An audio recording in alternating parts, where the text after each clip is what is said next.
You're listening to Civic from the San Francisco Public Press.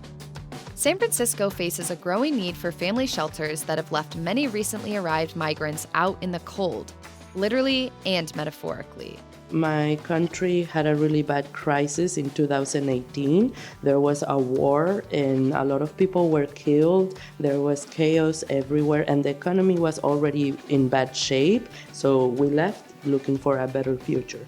And the system is fundamentally not resourced to do the legal navigation and trauma-informed care that a family that has just made an immigration journey to San Francisco needs. Today, families are organizing to demand that their voices be heard and their housing needs met.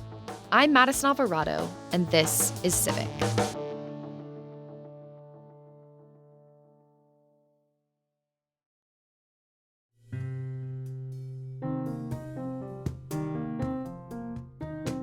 San Francisco figures prominently in the national conversation around homelessness, with a drawn-out legal battle between unhoused people who face encampment sweeps and the city, which wants to clean up streets.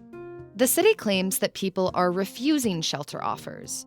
To bolster this claim, it maintains several public-facing dashboards that display shelter vacancies, as well as interactions between people living on the streets or in tents or vehicles and the city's homeless outreach team. One dashboard seems to show that many people say no to offers of temporary housing. But as a journalist, it's my job to verify facts. So several months ago, I set out to understand why these dashboards seem to show so many shelter vacancies. And I found that despite what the dashboards show, the dire need for temporary housing, especially for families, frequently outstrips supply. Families who are begging for shelter can wait months for a spot, while the shelter inventory seems to tell the public that there are empty beds. I spoke to people experiencing homelessness, city employees, nonprofit service providers, and advocates. As I researched further, I learned about the increasing strain on San Francisco's homeless response system to support recently arrived migrants.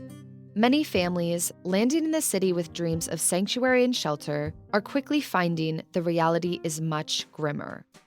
Nonprofits that provide housing, legal aid, and other resources are scrambling to connect those who have been here for years and new arrivals to a patchwork of services.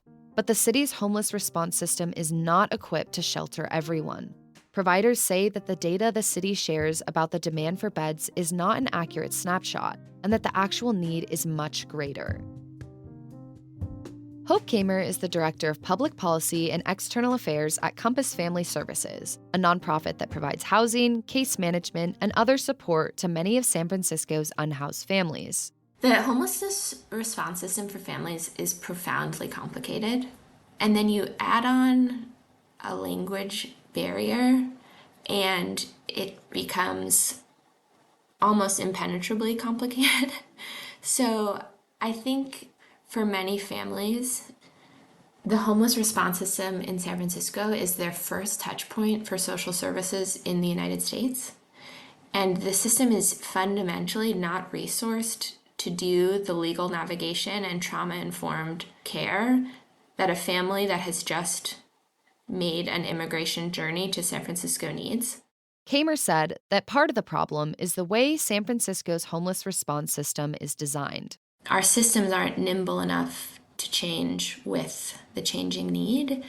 And what we see with families who are newly arrived with many competing needs is there's just a higher acuity, a higher level of support needed, and the system is not resourced to meet that. Because the system is resourced to meet the average homeless family's needs from 10, 15, 20 years ago, which the income stratification in San Francisco was less extreme then. But now we are being asked to contend with levels of need that we're not trained to support, and there are not enough resources to go around. And there's not systems collaboration at a level that we can do. Like, we have figured out how to do warm handoffs to pro bono lawyers and low bono lawyers. There is no government help coming to connect the legal response system and the homeless response system, right? The direct care providers are figuring out how to do that. While organizations that provide housing, legal aid, immigration counseling, food, and other resources are trying to coordinate networks to assist those in need, immigrant and faith communities are banding together to demand change. They held a rally outside of City Hall on March 12th, demanding hotel vouchers for families arriving with nowhere to go, and for the city to create a public waitlist showing the number of people waiting for shelter access. The idea that there isn't enough temporary housing for these families may be surprising to people familiar with the city's public shelter inventory. This information is readily accessible online and seems to show family shelter vacancies that hover around 7 or 8%. But Kamer said this is not a true reflection of the need. Families are coming to our access point at 4:30 on a Friday and are saying, I have nowhere to go for the weekend with my 2 infants. There are immigrant families right now sleeping rough, is what we call it in homelessness, right? Sleeping under play structures, sleeping on the sidewalk. There are children sleeping on the sidewalk in San Francisco. And I think that is fundamentally unacceptable based on our $14.5 billion budget and extremely bloated police budget. So like the formal shelter waitlist, shelter queue for families for the last 6 months has continuously been over 220.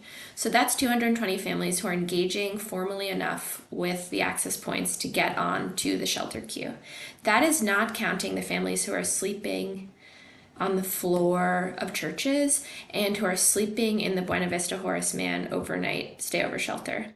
Kamer said that the Buena Vista Horace Mann shelter, which is actually a school gym that acts as a shelter at night, is overwhelmed by calls from community-based organizations, or CBOs, searching for beds. They're getting 10 calls a day from CBOs across the city, especially the Mission, that are just having families come in the front door and saying, I have nowhere to sleep tonight. And they have 3, 4, 5, 6 turnaways per night. Families are going to the adult shelters and saying, can we sleep in the break room? Can we sleep in the copy room? Emily Cohen, Deputy Director of Communications and Legislative Affairs at the Department of Homelessness and Supportive Housing, described how the city has tried to meet this need in the past. Last year, we started funding hotel vouchers for families for when shelter is full. And the instruction was to call, and the phone number's on our website. Compass Family Services runs the urgent accommodation voucher program. And if there's no room at your shelter, you should be calling them to see if you can get a family in a hotel voucher. Unfortunately, the hotel voucher program is now full. So that is one of the areas we are looking at to expand capacity. When families don't have somewhere to sleep, they can end up on the street. Families have partnered with Faith in Action Bay Area, a network led by community organizers from various faith congregations, to rally around this issue. At a March 7th community meeting at St. Anthony's Catholic Church on Cesar Chavez Street, the Mejia Tovar family shared their experience through an interpreter. La verdad decidí venirme a la ciudad de San Francisco.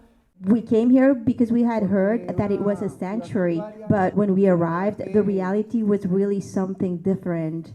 There is a hard bureaucracy, and thank God, while we were asking around, we found this organization and this lady who they paid for one night at a hotel, and they helped us to go to the access points. And the next day we went there. Unfortunately, they told us that we hadn't been here enough time and that 14 days had to go by in order to place us in the waiting list. I went back and asked Cohn what the department tells families to do when there aren't enough shelter beds. The department wouldn't necessarily advise those families on what to do. Obviously, it's an incredibly challenging situation if somebody has nowhere to go. You know, the access point might talk with them about trying to think about friends or family that they could stay with to see if they have the funds to secure their own hotel room. But this is obviously a dire situation. Nonprofit providers, legal aid organizations, and the Department of Homelessness and Supportive Housing all noted that San Francisco has seen an increase in the number of migrants seeking shelter and other resources in recent months. Because San Francisco is a sanctuary city, government employees do not ask about immigration status. But we have seen an increase in demand for services. And anecdotally, we know a part of that is driven by the international migration challenges I think that the whole country is facing. And we're certainly seeing more folks from Central America, some from South America, and other parts of the world coming to the United States, fleeing violence or other extreme poverty or violence in their home countries. And that is having an impact on the family homeless response system, in that we are seeing more families requesting shelter and needing to wait longer to access shelter than we have seen in the recent past. I spoke with Millie Atkinson, director of the Immigrant Legal Defense Program at the Justice and Diversity Center of the Bar Association of San Francisco. She said there are a few reasons why this is happening. Before, we were seeing mainly migrants from El Salvador, Honduras, and Guatemala fleeing because of gang violence and criminal situations where family members were being threatened, they were trying to recruit them into gangs, women were being kidnapped and raped and things like that. We've seen a move since probably starting in 2018 with Nicaragua, a lot of more migrants coming from Nicaragua, Colombia, Peru, and Cuba for more political reasons. They participated in marches or public demonstrations against the current government, and they've become more authoritarian, sending police to people's homes, looking for them, putting them on lists. And because it's kind of expanded the number of countries that are kind of unstable right now where people are fleeing, it's also increased the number of people that we see coming in at the border. Atkinson said that many families don't want to leave their homes, but feel that they have no choice. To me, the cause of migration is really about what's going on in a home country, because most people don't want to make this journey. It's very dangerous. It's very difficult. A lot of times they're bringing their children or their families with them. It's just not a safe situation to be in. So it's usually an act of desperation. And I feel like a lot of migrants who come here do come for the opportunities we offer, but would much rather stay at home with their families. They just don't feel like they can. Another potential reason for the increase in migrants in San Francisco is the governor of Texas, Greg Abbott. KTLA reported on the governor's recent actions. For the 13th time since mid-June, a charter bus filled with migrants from southern Texas has arrived here in Los Angeles. The Coalition for Humane Immigrant Rights says that there were 46 migrants on board, 15 of them children. Many immigrants sent to Los Angeles make their way north. They haven't started sending people here, busing people here directly, but we have heard from the individuals who've been bused to Los Angeles that a lot of them end up coming to San Francisco or the Bay Area on their own once they get to Los Angeles.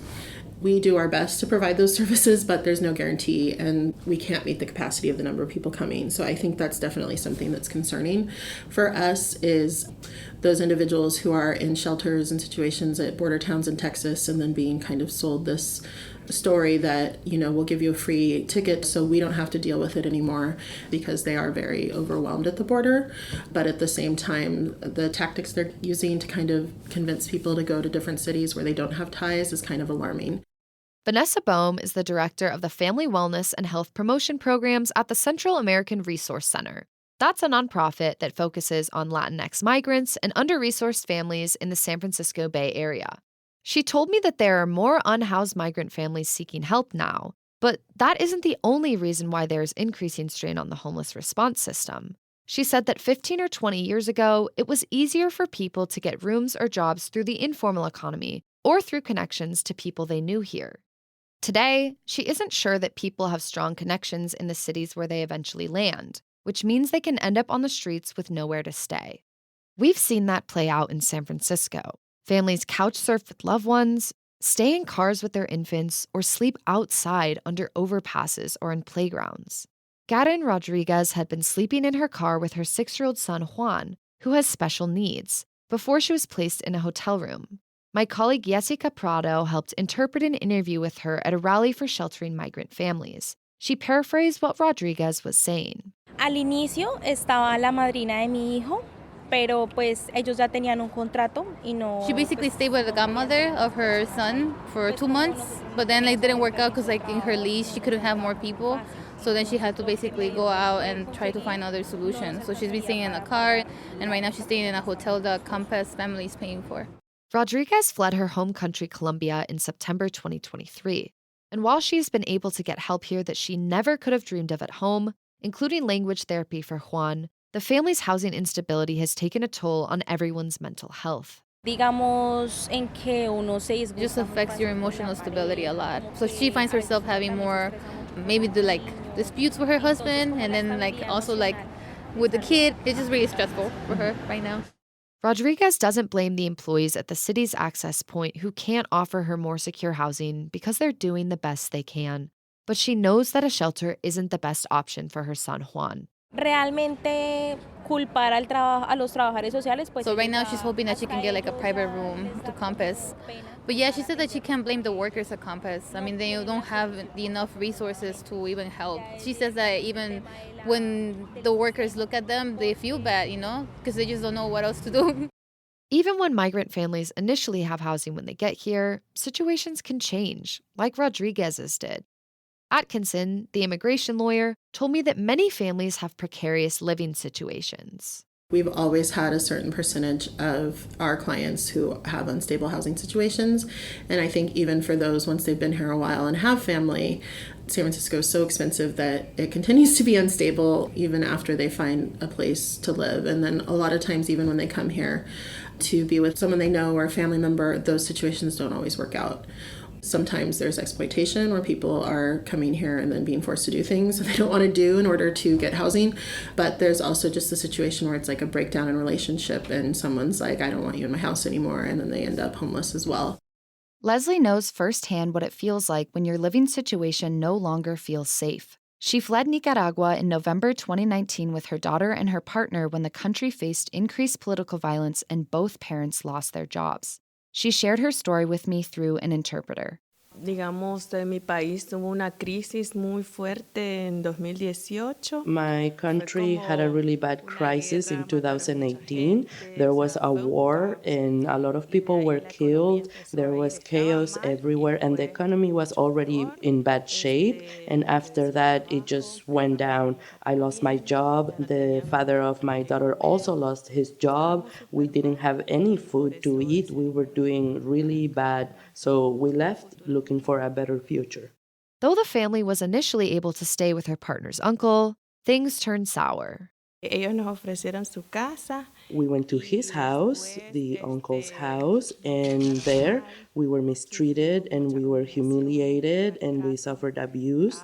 And there was a woman in the house. She had a lot of decorations and objects. And so I mostly kept my daughter in her room because this woman said, for example, she had a vase that cost $5,000. So she was always very aware of where things were. She spent time cleaning her house because, basically the uncle said the wife wouldn't stand to see even a grain of rice on the floor. So, children usually are eating and they have crumbles. So I also have to say that my daughter has severe autism, so she suffered a lot of harassment too. I suffered a lot of harassment too during the early morning hours when I would get up and do some type of concoction for my daughter. He would come and try to touch my neck. And so I felt a lot of frustration, a lot of desperation, not knowing what to do. And then this woman referred us to Catholic Charities, Caridades Católicas, where we had an interview and then they put us in an emergency shelter for about a week where we were sleeping on the floor. For those who are lucky enough to snag a spot in an emergency shelter today, the lack of stability is extremely difficult. Sylvia Ramos, a caseworker with the Central American Resource Center, described how the overnight program at Buena Vista Horace Mann Middle School works. The families can get to the shelter around 6:37. They have to do a line to get into the shelter and to get, it's not a bed, it's like a mattress, and then another line to get the food, and then another line to get a shower. They can sleep there, and at 6:37 next day, they have to take everything with them, leave the gym. The children will go to the school, and the parent, mother and or father, they will stay out of the school all day until the children leave the classes. So the coin has two sides. In one way, it's good for them not to sleep in the street, but on the other side, they have to carry with them all their belongings during the entire day because there is no room in the gym. Leslie's family was able to get out of its unsafe living situation, but her daughter struggled sleeping on the floor. After the shelter, they spent 1 month at another woman's house before eventually getting a private hotel room from the city. Y ahí fue la primera vez que me sentí. That was the first time that I actually felt good, that I felt comfortable, because the place had 2 beds. In the previous place, we had been sleeping on the floor, so I felt better. Although I also felt anxiety because I didn't know for how long we were able to stay there. There was no clear information about how long we were allowed to stay there. But I did receive some help. They helped me to get my medical. They also instructed me on different health matters, and they told me how I could get my daughter in school. Leslie was also able to get therapy, which helped her come to terms with her partner's abuse. Que mi relación de pareja no estaba nada bien.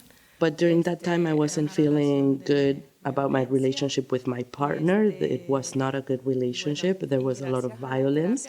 And I was also receiving therapy through Compass, where they were helping me a lot by giving me diapers for my baby, food, and just lots of therapy, which is basically what opened up my eyes to the abuse that I was suffering at the hands of my partner. So I decided to leave him, and I was just left alone. I didn't have any family here, and I didn't have any friends. I just had my daughter.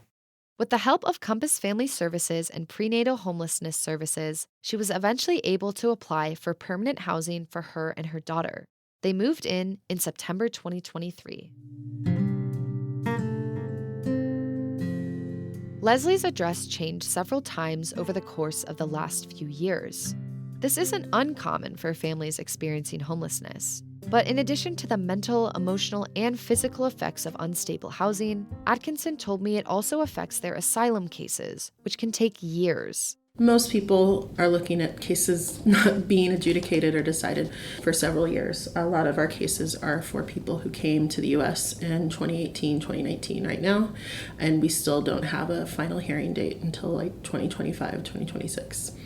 So one of the biggest hurdles for someone who doesn't have stable housing for their court case is that a lot of the immigration court system is still heavily on paper, and a lot of the communication with the court is done through the mail.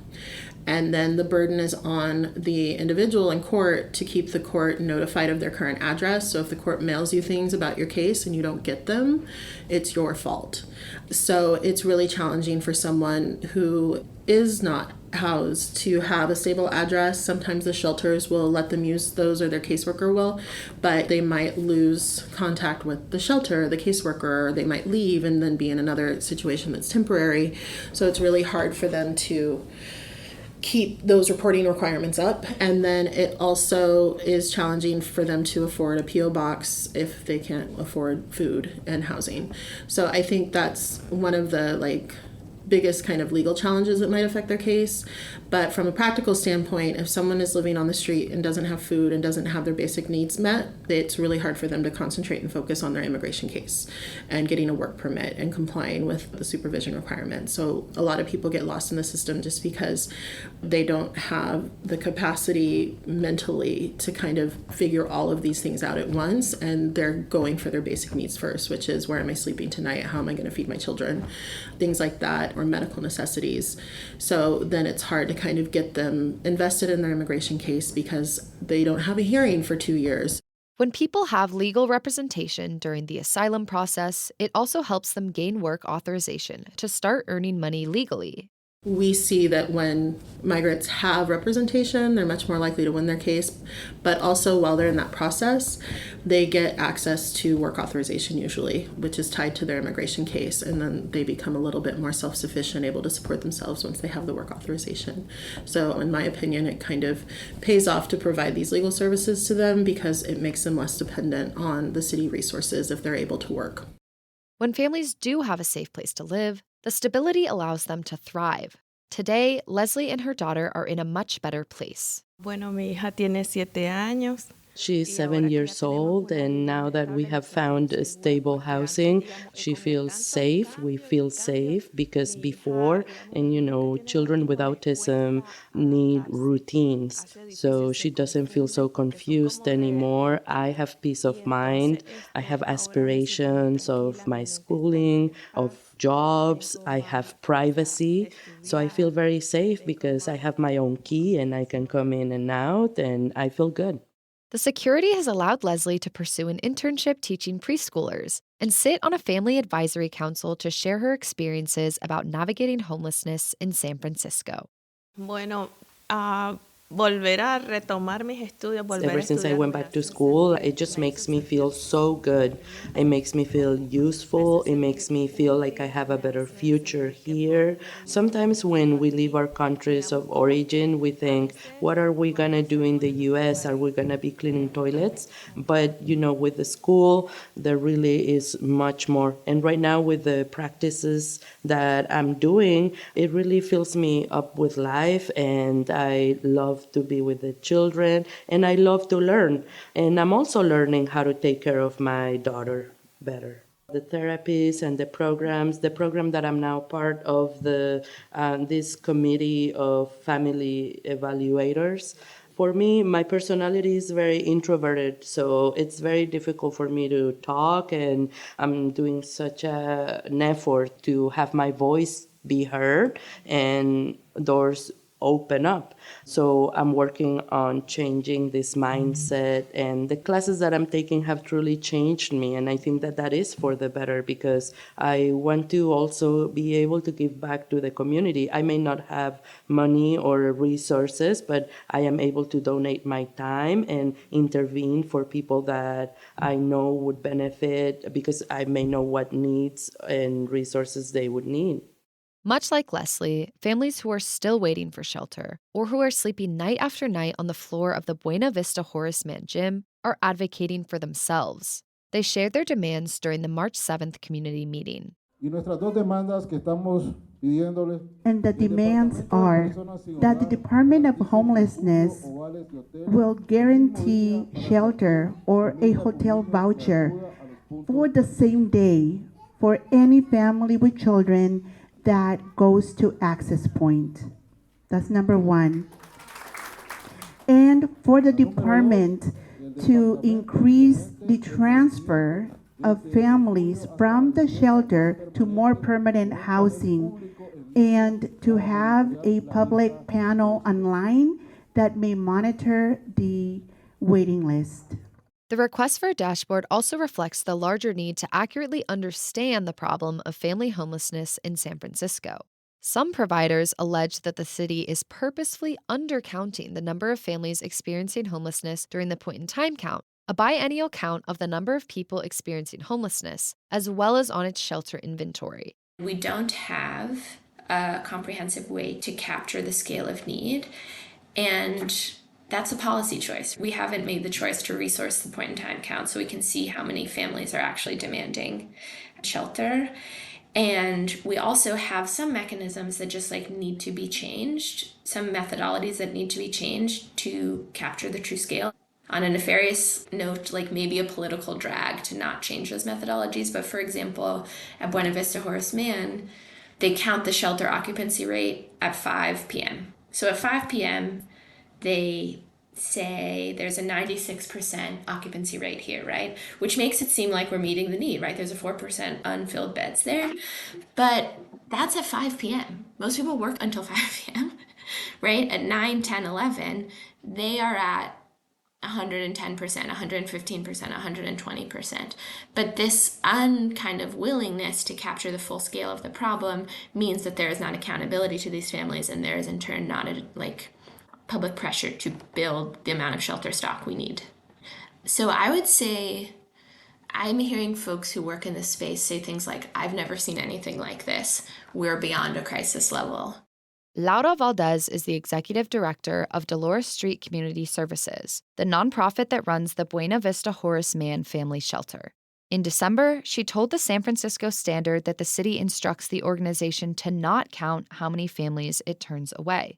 When I asked Cohen with the Department of Homelessness and Supportive Housing about this, She told me she wasn't aware of that directive. I have never heard that instruction before, but I would want to verify that. I can't imagine we tell people not to, but what we do want to do is to make sure that folks are going to the access points so we have one centralized waiting list of families looking for shelter.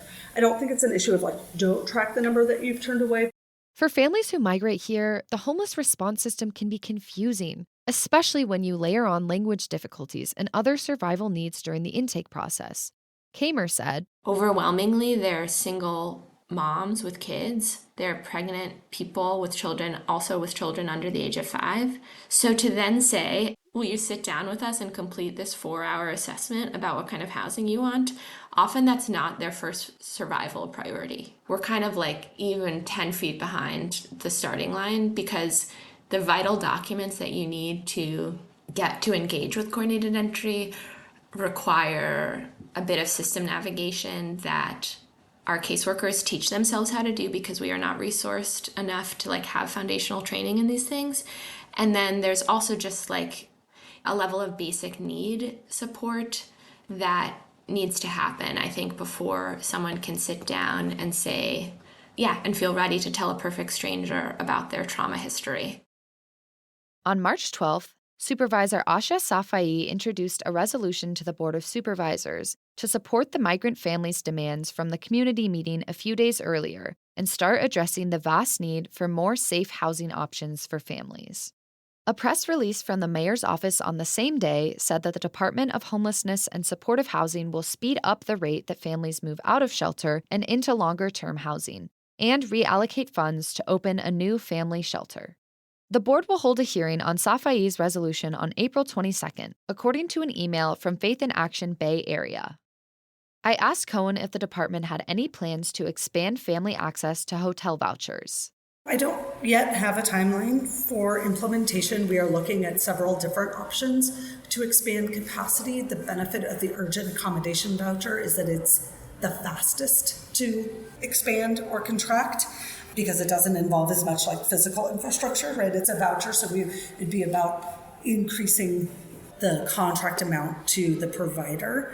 But the provider does need to ensure that they have the hotel rooms secured and the caseworkers to make that happen. So that is one option. Another option would be to expand capacity at existing shelters. And then a third option would be standing up a new shelter. And so we are evaluating the different budget impacts of each option with the funding that we have and trying to balance that with what can be done most efficiently. Though the Board of Supervisors resolution is non-binding, the families said they aren't giving up. Rodriguez, the mother who is currently staying in a hotel with her son, implored San Franciscans to have more empathy. No, que más que pertenecer a un país, nacer en un país. She's basically asking for more empathy because everybody might come from different countries, but they're all human. So she just wants people to put themselves in their shoes. As she waits for the city to help her and her family with a more permanent housing option, Rodriguez is filling out applications and attending appointments for immigration court, hoping that she can eventually get a work permit. When she meets new families at her son's school who are also experiencing homelessness, she extends a helping hand by raising money for them to stay in a hotel until a spot opens up on the city's waitlist. I'm Madison Alvarado, and you've been listening to Civic. Civic comes to you from KSFP LP 102.5 FM and the San Francisco Public Press. This episode was produced as a project for the USC Annenberg Center for Health Journalism's 2023 Data Fellowship. KSFP is a project of the San Francisco Public Press, a nonprofit investigative newsroom. Find this episode, the companion article, and all our reporting at sfpublicpress.org. Special thanks to Andrea Valencia with LinguaFiction and my colleague Jessica Prado for providing interpretations for this episode. Our theme music is by John Dillon. Additional music was supplied by the Blue Dot Sessions. Our team includes producer Liana Wilcox, KSFP Program Director Mel Baker, and Executive Director Lila LaHood. Reporters and Civic contributors include Sylvie Sturm, Zhou Wu, and Jessica Prado. Thanks for listening.